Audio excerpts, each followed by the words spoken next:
Okay, good. Recording in progress. Wait for that.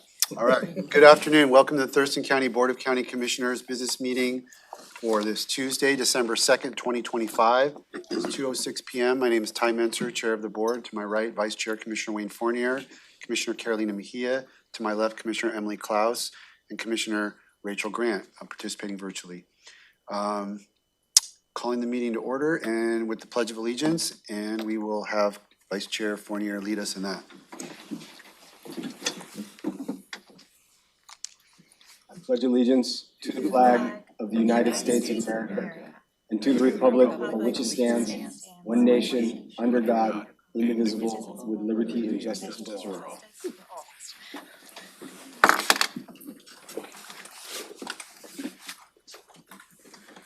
Okay, next up is land acknowledgement, Vice Chair. We'd also like to start today with the land acknowledgement. We would like to acknowledge and thank the indigenous Salish peoples whose elders and ancestors have lived on and stewarded the lands and waterways of this county with great care, and who continue as sovereign nations today, specifically the Squaxin, Nisqually, and Chehalis people. Truth and acknowledgement are critical to building mutual respect and connect across all barriers of heritage and difference. The purpose of this acknowledgement is to disrupt ongoing erasure of injustices done and to remember history as a stepping stone towards healing. We commit to working together to honor our past and build our future with truth. Thank you. We have a proposed agenda. There is a proposed motion to remove consent item 7, which is the revised 2026-2027 Thurston County Criminal Justice Treatment Account Plan, and postpone it for the December 16th agenda. Okay, I would move to remove consent item 7, the revised 2026 through 2027 Thurston County Criminal Justice Treatment Account Plan, and postpone it until December 16th agenda. Second. Any discussion on that motion? All in favor, say aye. Aye. Aye. Aye. Okay, that was based on our discussion this morning, and we will be presumably taking action next week. So the motion's been, the agenda has been amended. Is there a motion to approve the agenda as amended? I move to approve the agenda as amended. Second. Okay, any discussion on that? All in favor, say aye. Aye. Aye. Aye. Okay, so we have an agenda. Next up is a presentation. It's a consent proclamation for this meeting, Universal Human Rights Month. Ellen Massey to introduce the item. Thank you so much, Chair. Good afternoon, Board. Yes, we have our final proclamation of the year for Universal Human Rights Day, and we have Andrita Armstrong here from the Washington State Human Rights Commission, who thankfully is joining us virtually today. So we'll have you unmute Andrita and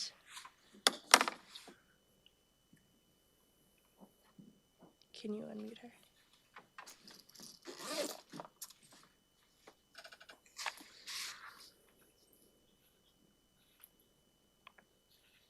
There you go. Okay. Right. Oh. Hold on. I think we. Can you hear me? Absolutely. The floor is yours, Andrita. Great. Thank you. Thanks for unmuting me. It was hard for me to find. I'm just got mixed up there where my mute button was, my arrow and that kind of thing. But good afternoon, commissioners, and thank you for the opportunity to speak today as we recognize Universal Human Rights Month. Each December, Universal Human Rights Month invites us to reflect on a simple but profound truth. Every person, regardless of race, religion, belief, or culture, shares the same inherent dignity. It is time to pause, look around us, and choose to see one another not as strangers, divided by difference, but as human beings connected by our shared place in this world. At its core, Universal Human Rights Month calls us to find common ground, especially with those whose life experiences differ from our own. And I'd like to share a personal story that taught me how transformative that simple act can be. Several years ago, I met someone whose background could not have been more different from mine.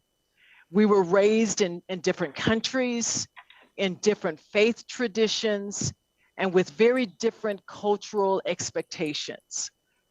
On paper, we had little in common, but what began as a polite professional interaction unexpectedly grew into a genuine connection, one that would later become a deep and lasting friendship. At first, I'll admit, I approached the relationship cautiously. I worried about saying the wrong thing or not understanding something important about their customs. But they welcomed my questions, and I invited them to ask about mine.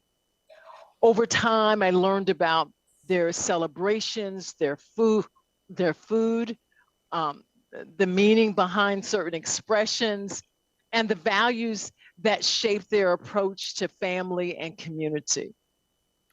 And in return, they learned about my history, my traditions, and the experiences that shaped the way I see the world. What surprised me most was how natural understanding developed where assumptions once lived, how quickly connections grew once curiosity replaced hesitation, and how beautifully my own life was enriched far beyond anything I could have predicted, simply because I chose to embrace someone whose culture differed from my own. That relationship taught me something about Universal Human Rights Month, and now reminds us every year. When we come across differences with humility and openness, what we gain is far greater than what we risk. We gain wisdom, we gain perspectives, we deepen our capacity for empathy, one of the most essential tools we have in building communities that are safe, inclusive, and strong. Here in Thurston County, we can model this spirit of connection, not just through policies and programs, but through the everyday ways we welcome one another at school, at work, and in our neighborhoods, and in the small moments of daily life that often matter most.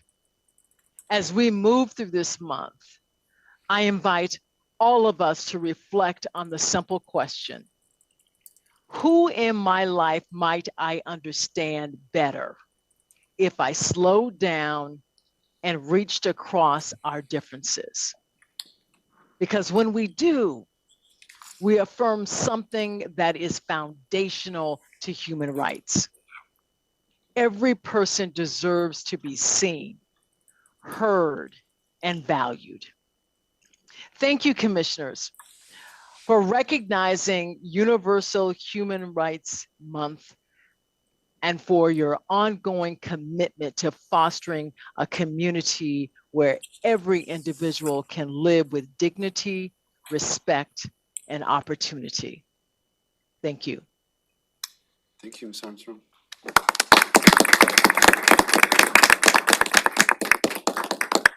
Thank you. Back to me. Okay, thank you so much. Uh-huh. All right.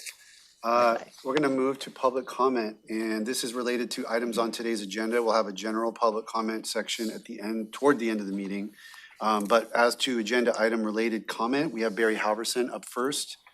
And let me go through the advisements briefly. Board of County Commissioners welcomes comments from the public. There are guidelines governing such comments to ensure they are appropriate. Introduce yourself and the address you reside in the county. State the agenda item you're speaking to. Mr. Halverson did that on his sign-in. Address the board, not audience or staff. Silence your cell phones. The board does not directly respond to public comment, but the county manager may follow up with specific items as needed. Speakers have 3 minutes to address the board. Time cannot be donated to other speakers. Be respectful. We reserve the right to restrict a person's opportunity for good cause. No comments that are commercial in nature, such as promotion of a for-profit business, no electioneering, no remarks about pending land use permits, or similar matters that could eventually come before the board on quasi-judicial appeals. All written materials provided to the county may be considered public records, subject to release upon request pursuant to the Public Records Act. Mr. Halverson, you're up. Thank you, Chair. Chair, Commissioners, I am Barry Halverson, co-chair of the Lake Lawrence Lake Management District. A couple of days ago, I forwarded a copy of my testimony to you and the clerk of the board for today's agenda item number 10, set a public hearing to determine public interest and financial feasibility to establish the Lake Lawrence Lake Management District number 26. That testimony was a list of things our steering committee has done over the past 2 years in preparation for our renewal effort and what we are doing now in preparation for the public hearing on 20 January 2026. I will not regurgitate that list, hoping you have taken the time to review it prior to today, but I will address comments made during your agenda-setting meeting this morning on this agenda item. Our LMD has developed a 35-year budget that is currently feasible given the 130% increase in LMD assessment fees for lake and canal front properties and a 10% increase for all other properties within the LMD boundaries that will be effective with the establishment of the new LMD 1 January 2027. We established 130% to get us to that 35-year budget to make it feasible. These increases have been supported by our members as they are all well aware of the consequences if the LMD is not renewed for this duration at these increased assessment amounts. Harmful algal blooms mitigation is an extremely expensive process that will benefit everyone that recreates on Lake Lawrence. As you will note, the lion's share of assessments fees increase is paid by shoreline property owners. In 2016 through 2026, our LMD will have only increased assessment fees 23% over this 10-year period. As you are all aware, we are currently working with the Washington State Legislature to make important and necessary changes to the RCW. One of those changes deals specifically with rates and charges, RCW 3661-170, where Commissioner Menser noted the current RCW only allows for a 150% increase in LMD assessment fees over the duration of the LMD. The proposed changes removes the language 150% of the estimated total and replaces it with 5% a year for the duration of the lake or beach management district for the express purpose of covering costs. There has been no concern raised by any city, county, state organization for this proposed changes, given the increased scope of LMD lake maintenance across the state in dealing with cyanobacteria algal blooms that take several decades to control. This is why Lake Lawrence had no choice but to request our members approve a 35-year LMD to deal with these problems. The previous 5, 10, and 15-year LMDs are not effective in dealing with these ever-increasing public safety concerns on our lakes, and have an LMD lose its status by not being able to renew in the middle of or even toward the end of a 20 or 30-year period would waste hundreds of thousands of dollars spent to remediate these harmful algal blooms. Contractors that work with lakes on harmful algal bloom mitigation have told us it is a 20-plus year process. I'll be done in just a second. In case the state legislature does not pass legislation to allow an increase in assessment fees, as proposed, we would need to request a reauthorization of the LMD the year prior to exceeding the 150% cap. There is nothing in the RCW that prevents this. Section 5 of the Resolution of Intent that you approved last month provides the flexibility for changes in the RCW with the following wording. However, total funds raised in any single year will not exceed the maximum allowed in RCW 3661-170. These limits may be amended if allowed pursuant to any legislative changes to RCW 3661 that take effect during the 35-year duration of the district. So we've accounted for every possible option. We thank you for your interest in helping keep our lakes clean and healthy and support the lake management districts. I appreciate being able to answer your questions that you had this morning. Thank you. Good turnaround, Barry. All right.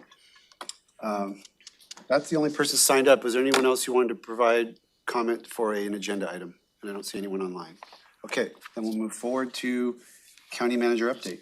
Thank you so much, Chair. We wanted to just briefly talk about a item that is up for a public hearing, and that is the Long Lake Management District. And I know that the president is here just to start the conversation and kind of give an overview of some of the items that we've run into recently. Thank you so much, Mike, for being here. Absolutely. Thank you, everyone, for a quick moment of your time. The assessment roll that you received prior to the meeting today totals about $340,000, and the initial resolution that we submitted about 18 months ago capped the total at $325,000. The big differential between the two amounts is that in the process over the course of the year, we removed the senior disabled discount for seniors and those with disabilities, and our committee has agreed today we would like to re-add the senior and disabled discount, which would bring the total back down to $325,000, which matches the original petition. We are open to that as a change, but don't want it to be a gigantic surprise on what it is. It's simply just an adjustment to the rolls that you have received today. And Commissioners, we plan to discuss this because this was published as a public hearing at 3:30. So we thought it would be good for Mike just to give a quick overview as this was an emerging topic just prior to the meeting. And then we can get into the conversation in more detail to ask questions of Mike, which I'm sure you'll have, to determine whether or not we open the public hearing or where we go from there. Anything up front for Mike? Okay, thank you for being here. Thank you. We'll address that at the right time, at 3:30, hopefully. Okay, next up is consent agenda, which now has items 1 through, it's 16 basically as amended. Is there any request to remove from consent? Is there a motion to approve? I move to approve the consent agenda, items 1 through 16 as presented. Second. Non-debatable motion, I'll call for the vote. All in favor, say aye. Aye. Aye. Consent items are approved. Zipping us right to item 6 under department items, Commissioner item resolution adopting the 2024-2025 operating and capital budget amendment 3. Summer Miller, good afternoon. Thank you. Good afternoon. Summer Miller, Budget and Fiscal Manager in the Commissioner's Office. This is a resolution adopting the 2024-2025 Operating and Capital Budget Amendment 3. RCW 3640-100, 3640-140, 3640-195 provide authority for the Board of County Commissioners to amend the county budget during the fiscal year. This includes supplemental appropriations because of unanticipated receipt of federal, state, and local revenue sources, and for transfers or revisions within departments. The first review of the 2024-2025 Amendment 3 was held on Wednesday, November 5th. The second review and final preliminary decisions was held on Wednesday, November 12th. Amendment 3 was properly noticed in the Nisqually Valley News on November 13th, 20th, and 26th. And the public notice, resolution, and associated attachments have been reviewed and approved by legal. The overall increase to the 2025 expenditure appropriation to the general fund is $2,262,284, and the increase to all other funds is $70,211,523. And I'm happy to answer any questions if you have them. Thank you. Questions for Summer? Is there a motion? I move to approve the resolution to adopt the 2024-2025 Operating and Capital Budget Amendment 3, including Attachment A, Operating Budget and FTEs by Department, Attachment B, Capital Budget by Department, Attachment C, Operating Rec Sum, Revenue and Expense, and Attachment D, Capital Recommendations, Summary, Revenue and Expense. Second. Discussion on the motion to approve the resolution adopting Amendment 3. Commissioner Grant. Yeah, thanks all. I just wanted to explain, I'll be voting no on the budget amendment today. And my decision isn't about any specific program or department. It's just based on some of my ongoing concerns around clarity, consistency, and then reconciliation across our budget documents and the reporting system. So I just don't feel fully confident in the numbers, and I really appreciate the work that has been done, but at this time, I won't be supporting the amendment.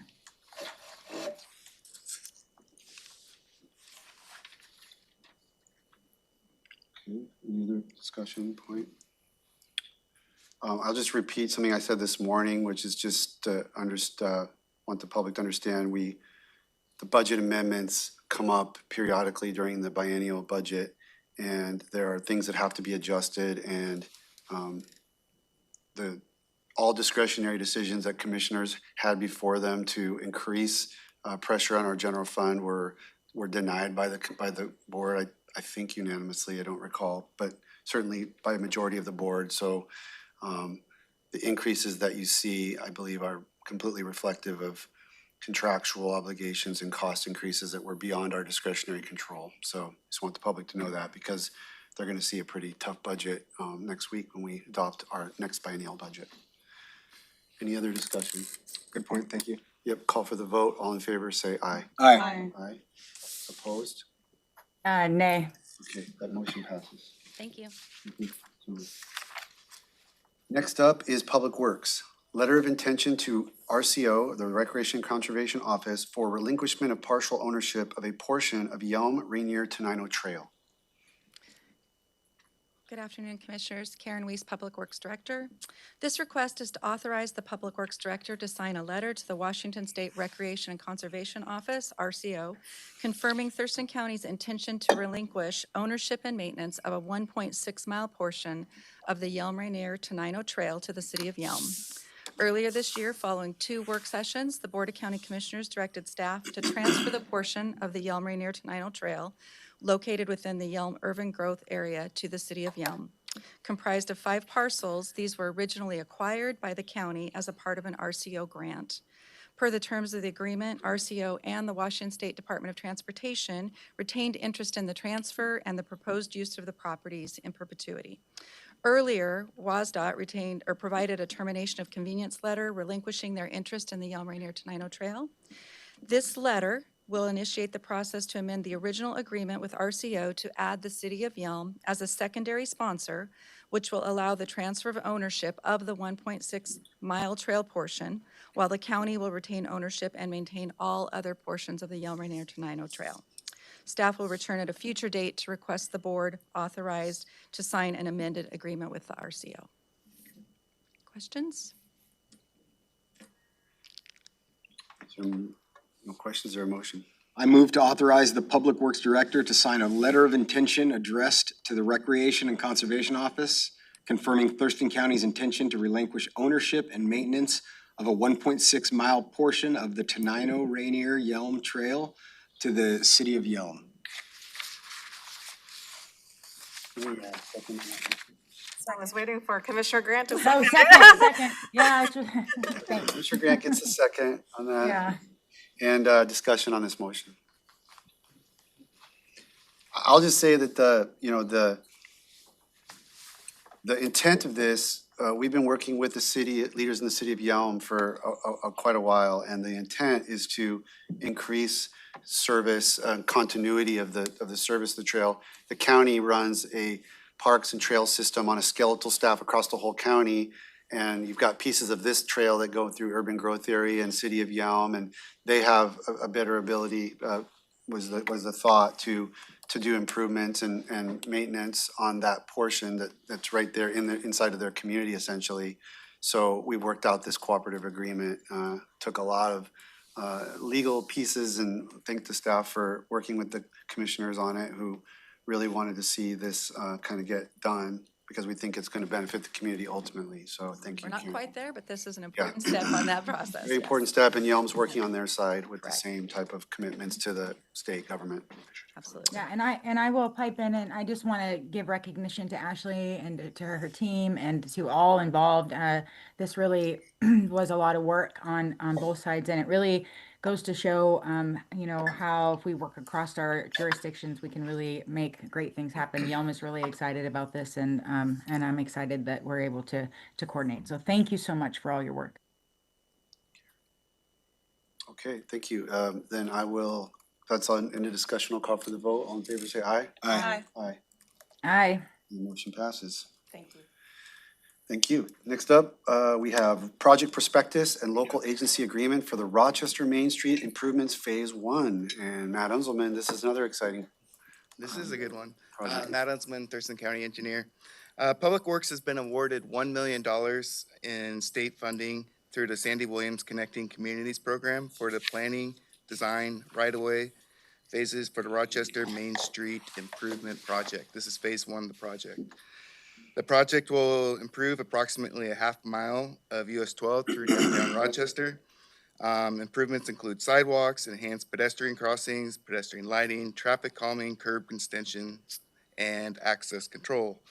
Upon completion of the design work, Public Works will be prepared to look for funding for right-of-way acquisition and hopefully construction funding. Questions for Matt? No Sure. questions, but I think the history you gave this morning is very important on how long this has been going on.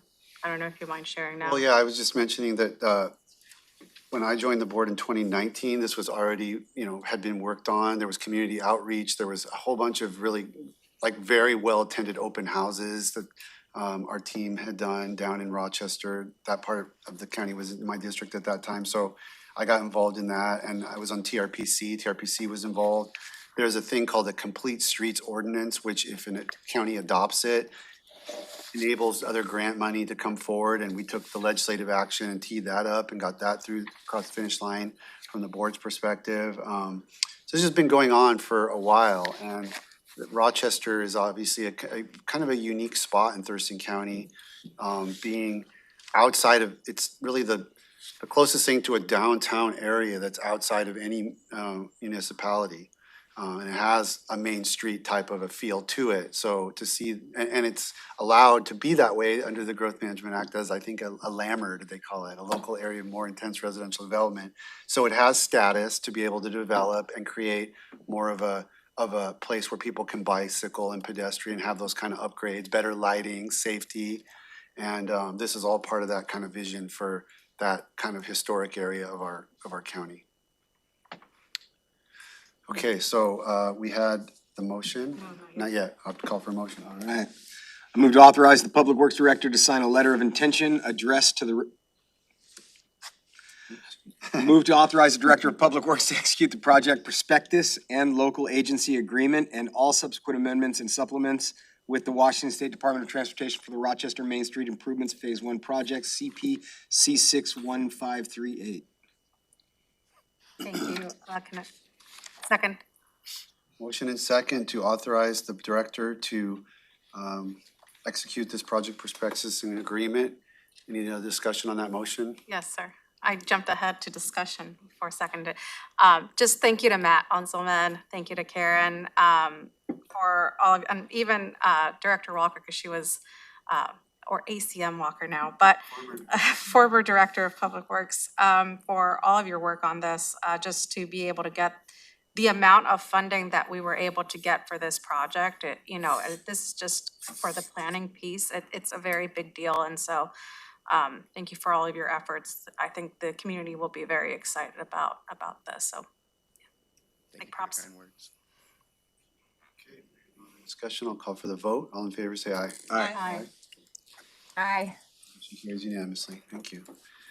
Next item is Public Works as well, on item 3, under sub 7. Project prospectus and local agency agreement for the Tilley Road Bridge replacement, T2 CP C61547. All right.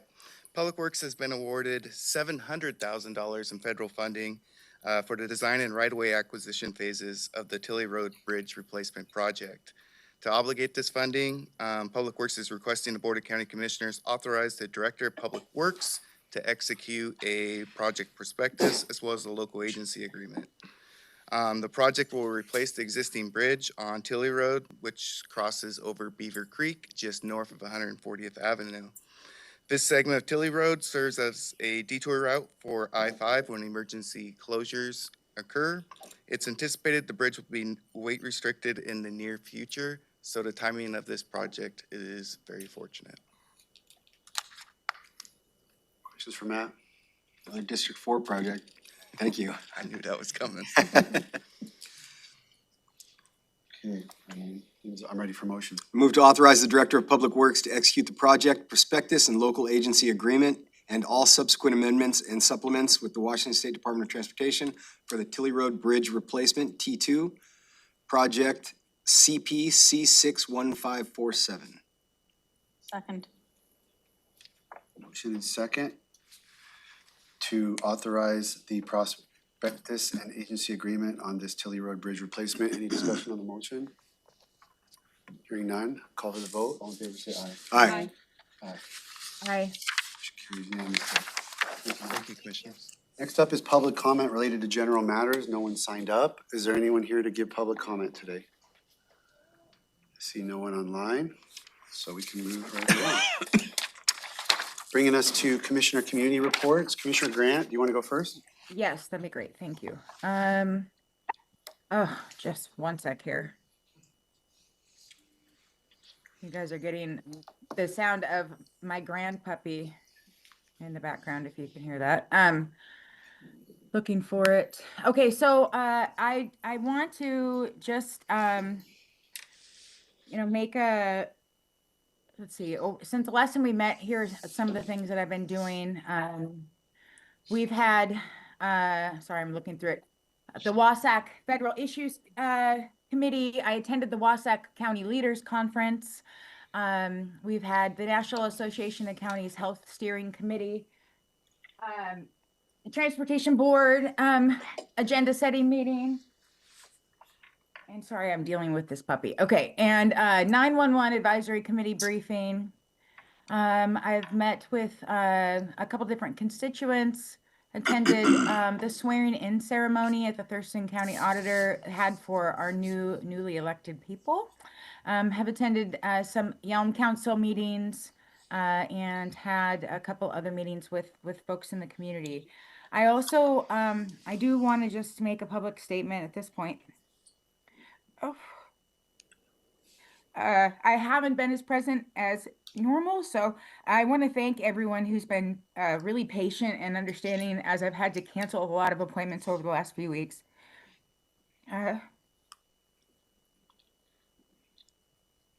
Phew. My son is in the final stretch of an incredibly tough year of leukemia treatment. And we've had a pretty unexpected setback that requires him to be hospitalized again.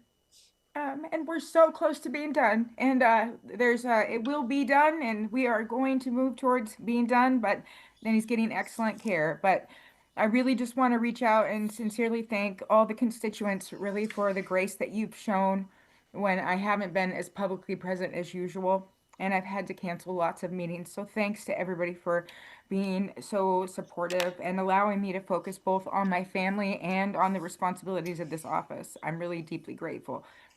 Thank you. That's it for me. Thank you, Commissioner Grant. Commissioner Mejia? Thank you. Okay, since last, I'll keep it kind of short because it's been a while since we had a board meeting, but attended the Local Progress November O Caucus meeting. I attended the Shaping the Future for the Inatai Foundation with Commissioner Grant. Attended the National Association of Hispanic County Officials November meeting, and I want to report that they have agreed to push the emergency responder resolution that the county did. They're going to be pushing it as a National Association of Counties resolution.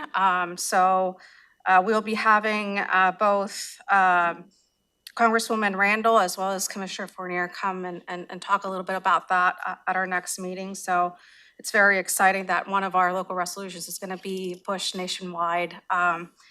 Then attended, I was invited to present to the Lacey Chamber, attended the Washington State Association of Counties County Leaders Conference, and through there I attended different committees. Part of the committees that I'm assigned that I attended was the Legislating Steering Committee, the Board of Directors. Attended Intercity Transit, attended the Affordable Housing Advisory Committee, the Legislative Steering Subcommittee, attended Partnership Council on Juvenile Justice, both the Racial Equity Council as well as the Legislative Subcommittee, volunteered at the food bank with with your aide, Commissioner Menser. And I just want to say, she was in heels and she was rocking it. And I was very shocked, amazed at her skill set. Attended the National Association of Counties Arts and Culture Commission, and that was my first meeting. And so I got inducted in by the president. Attended a meeting with Rep. Parsley, where we talked about a couple of our priorities. Attended the entrance conference for the BHASO for the year 2023, and also attended the Federal Issues Committee. Thank you. Congrats on that appointment. Thank you. Yeah, More committees. more committees, yeah. Because I'm short on them. Had a few agenda setting meetings with the chair and the county manager, various legislative meetings. Attended the Thurston County Sheriff's Office Awards ceremony. They had a really good one. There were several really big awards that were given out, life-saving awards that are pretty rare. And then I think there were a couple like Courage Awards. There were some impressive awards given out. Constituent meetings, attended the LSC WASAC meeting, Fire Commissioners Association meeting. The EOB, the Experience Olympia and Beyond, which is the Visitor Convention Bureau, had its meeting, and they decided on hiring their interim director, which is their previous director, Shauna Stewart, and she'll be there on a 9-month interim basis while they set the table for hiring a long-term director and kind of map out their future. EDC had a board meeting. It was a really cool one where the gentleman that formed a company called Alafia in Tumwater shared that he's come back to Thurston County after leaving Thurston County. Alafia. What is that? I'm sorry. It's a really cool company. It started, this guy moved here from Ghana. And back in Ghana, they like collect shea butter, like as a part of their like kind of traditional medicine or, kind of ointments. And so he started a company where he has a co-op back in Ghana where all his like aunties and grandmothers gather shea butter, he said. And then he brings the shea butter here and bottles it and makes like non-toxic soaps and lotions without all the additives that, chemical companies make the soaps that we If you want to smell it, it's in my hair right now. It's really cool. But the guy's whole story was amazing. Like every element of his journey was cool. And I told Leonard that I wanted him to come here and talk to us and share his story with us because it was just, he was fun. And like his whole story was amazing. And then why he came back, where he's setting up, how he set up his business plan. It's really, really inspiring. So I gotta tell you about that, cause he had a really nice thing in Tumwater, Yep. and I did a tour of it and everything, and then he came to the board for in 2019, I wanna say might have been Martin Luther King Day or something, and his wife is American, and she's like from this area, that's how they like ended up here. Yeah. They're Well, it was together. I think it was like Okanagan. He moved here as a part of Peace Corps. Okay. And then they went down, and this guy had a 6th grade education. And he went down with his wife to Southern California where she was going to like USC or something. He ended up enrolling in college and ended up getting like a master's degree. Like he skipped a lot of levels. He's very smart. Yeah. And then they moved back up here because they wanted to find somewhere on the coast, but somewhere not too close to a city, kind of like your story. And they ended up settling on in a trailer out in like Steamboat Island, and they've since built out a farm. And there's a lot of cool parts to the story, and if he'd come in, you guys would really, really enjoy it, I think. And there's elements where he's like sending bicycles back to Ghana to prevent rapes. Every element of his story is inspiring. So yeah, and then he's one of the EDC's best success stories. He moved his company. It was an unwilling thing where he went and he sought outside investors. A bunch of people come in, bought like influence in his company that he'd built up, and he was like selling in all these different retail outlets. And then the investors started to take over. So he's like, this isn't my vision, I'm out. Started another company. After they left, the original one failed, and he bought the first one back. Okay. And so now he's moving back to Thurston County. Basically where the Spuds is on Old 99, Oh, he was okay. right behind there. And so they're going into another warehouse in that same area. Sweet, awesome. That was a cool EDC board meeting, and it was uplifting after a very difficult EDC board meeting the month before. Flood Authority meeting where we updated the different basin projects. Steady meeting, I think I was there with Ashley, and then think one other EA was Matt, no, Matt wasn't there. Good steady meeting, it was in Yelm, and then jail modernization task force meeting, and then had a conversation about ADUs with Commissioner Menser and a resident. Awesome, Commissioner Claus. Thank you. Okay, so since our last meeting, I'll just hit the highlights. There were a lot of meetings that I attended, but I'm just gonna hit the highlights in the interest of time. So, we had a regional housing council meeting on November 12th. That was a really great meeting. We finally wrapped up our, what was an annual retreat turned into an annual plan that we revisited almost every month, and we finally wrapped that up and have our mission, vision, values, and I think it looks really great. So I'm really proud of the work that the Regional Housing Council and our advisory board members have done on that. So more to come when I update the board on how that's going. And let's see, so I also attended the legislative luncheon with my seatmates. I met with Representative Parsley, and I'm really excited to announce that I did my first virtual office hours or virtual town hall on November 14th, and that was pretty successful. I was really happy. I was proud of my executive aide who helped me set that up, and we had some constituents attend and ask questions about the county budget. I was able to follow up with them on some of their questions. Some of the attendees were elected officials, some were staff or former staff from the county, so we had some pretty good conversations, some pretty good questions. My next virtual office hours is scheduled for next Friday, December 12th, and that one will be a little bit more mellow as we kind of iron out some of the technology issues. We're gonna switch from Teams to Zoom, so if anyone's listening, the Teams meeting will be the same link this year, but then next year we'll be switching to Zoom so that participants can access the meeting more easily. So that was a really great, I'm really happy that I was able to do that, and those will be held every month on the second Friday from 2 to 4 p.m. So that was very exciting. Let's see. So I also attended a homicide trial to observe how that process goes, and I think some of my seatmates did that as well. Wow, that was eye-opening to really get in there and watch how that goes. I attended a couple trials. One of them was related to the individual who was killed in the jungle by being set on fire. I actually knew I knew both of them. I knew the victim and the person who committed the crimes, and it was just such an awful situation. So seeing how that trial process works and how people are being held accountable through the justice system and all of the intricacies of what the judges have to do, what the jury has to do, it was really eye-opening, and I have so much respect for the system and our jurors, our community members that step up into those roles to really analyze what's going on. It's such a hard role, and so I'm just really proud of everyone who continues to operate the justice system. It's a really, really difficult system to be a part of, so that was pretty eye-opening. I also attended the County Leaders Conference with some of my seatmates in Spokane.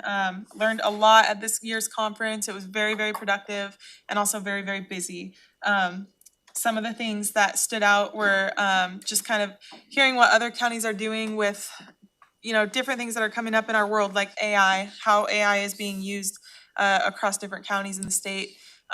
There were a lot of good conversations that came out of that, and connection and networking with other electeds around the state was a very valuable experience. My executive aide attended the Partnership Council on Juvenile Justice meeting. Some of the notes I received actually, Commissioner Mejia, were you at that meeting as well? Okay, so you reported on that, so I don't really need to say a whole lot, but it sounds like it was a really good meeting with the focus on juvenile sentencing reform proposals. So sounds like that was a great meeting. Unfortunately, I missed it because I was at the County Leaders Conference. I also held my public safety stakeholders meeting with a group of community members that comes forward once a month, and we talk about what's going on with the sheriff's office and public safety around the county. And I also attended the Thurston County Food Bank. I got there right after Commissioner Mejia wrapped up. So I heard you did a great job and Linda did a great job, and that you were both very enthusiastic and super helpful. And I'm not surprised that Linda wore heels because I did not get the memo that the volunteering would be happening outside. So I was very cold and wet. It was rainy, but it's okay. It just added to the fun. It was very, very fun to be able to help families get meals for the holiday. And then I also on Thanksgiving Day attended the Care Olympia Mutual Aid Pop-Up. It was their 4th annual pop-up downtown in Sylvester Park. Community members came together and cooked food. We had probably 60 to 100 pounds of turkey, tons of sides, and just served hot meals to people who had nowhere to go for Thanksgiving. We probably served about 150 people and took the leftovers down to Franz Anderson Tiny Homes for the folks who live there. It was just a really great event. Very hard to put into words how grateful I am for the people who stepped up to make sure that as many people as possible could have a good holiday and feel the sense of community. So I'm really proud of how that event came together. And that's all I got. Thank you. Okay, I guess I'll wrap up here. We did the legislative lunch here to talk with our legislative delegation about county priorities. That went well, I thought. I had a follow-up meeting with Representative Abarno about county priorities. Sensing Guideline Commission meeting, interview of applicants for the Housing Authority Board. Did attend the Washington State Association of Counties Leaders Conference, Timber County's meeting, and then I got called away with a family emergency, so I didn't catch the tail end of that.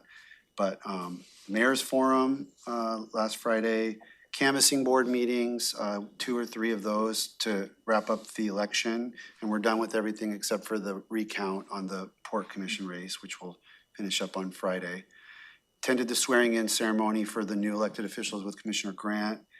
Worked on the land use appeals hearings that we have coming up tomorrow. Constituent meetings related to lake management districts, ADUs, and battery BESS, whatever that is, battery energy storage systems. All right, so learned a lot about that. So that was kind of my couple of weeks. So with that, we're at the end of the agenda. We have public hearings set for 3:30. We're definitely having a hearing about the local voters pamphlet item. We may or may not address we'll at least address the Long Lake Management District to see what the board wants to go from there. So those 2 items will be at 3:30. Until then, we're adjourned. Recording stopped. I get to meet Joe Biden.